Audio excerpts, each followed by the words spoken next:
গাজীপুরে শিক্ষার্থীদের উপর হামলার পর জেলাসহ সারা দেশে চলছে যৌথ বাহিনীর operation devil hunt.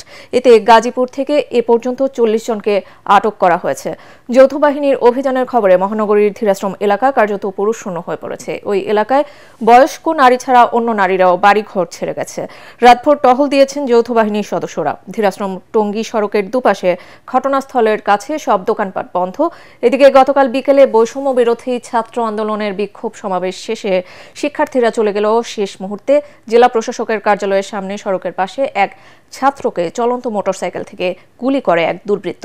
Mobashir Hossain নামে ওই শিক্ষার্থীর ডান হাতের কনুইয়ের নিচে গুলি লাগে। তাকে শহীদ তাজউদ্দিন মেডিকেল কলেজ হাসপাতালে ভর্তি করা হয়েছে। এ ঘটনার পর শহর জুড়ে আতঙ্ক ছড়িয়ে পড়ে। এর আগে গাজীপুর শিক্ষার্থীদের উপর হামলার ঘটনায় ১৬ জনকে গ্রেফতার করা হয়েছে। বরখাস্ত করা হয়েছে সদর থানার ওসি আরিফুর রহমানকে।